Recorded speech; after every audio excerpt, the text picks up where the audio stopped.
I invite you to imagine for a moment that we are not here in Seattle, but I ask you to imagine that we are now in Central Park, New York City, on an early September day evening, as the following conversation carries on. Hey, beautiful. What are you doing here? I'll tell you after I pick you up.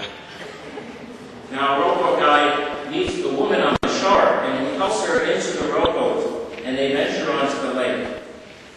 Woman, honey, what are you doing here? Aren't you supposed to be in the Philippines? I've missed you, and I wanted to surprise you. I missed you.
I suspect the reason why this chapel is so full this afternoon is because of the way in which you've been hospitable to your friends, family.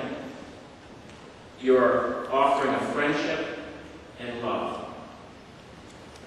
So be attentive to one another. Sirach, in today's first reading, encourages you to be thoughtful in your faithfulness, hospitality, and love to one another.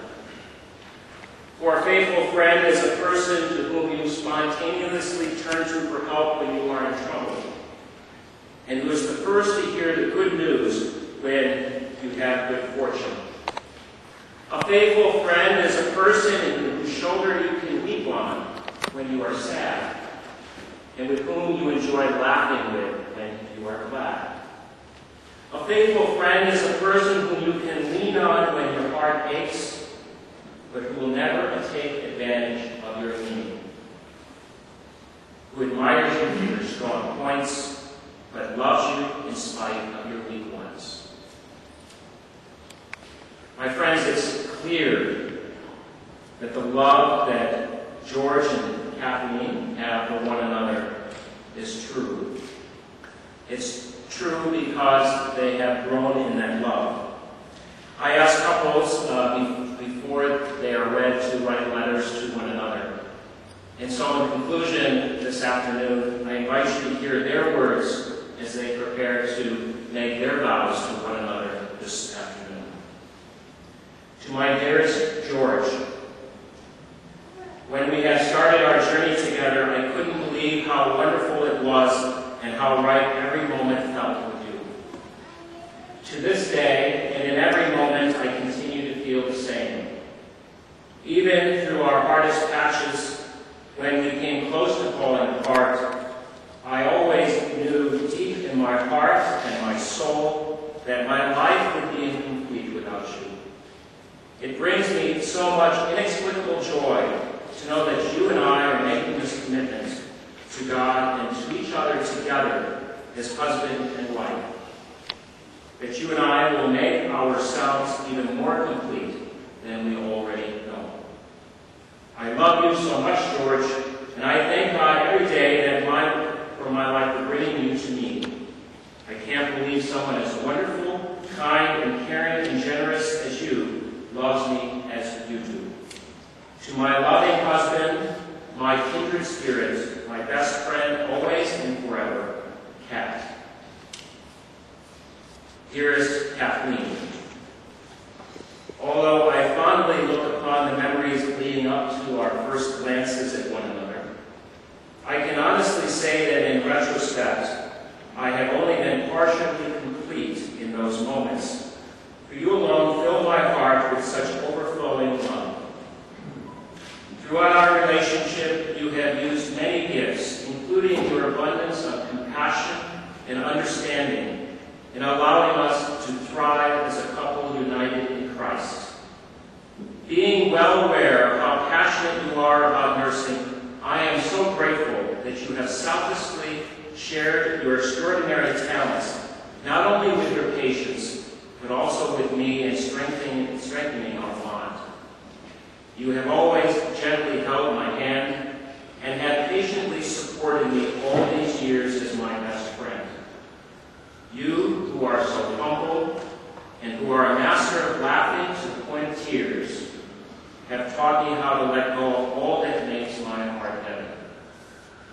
From you I have learned, among many other things, how to laugh at myself and how to recognize the good you bring out within me. For you are my family. Forever yours in love, George.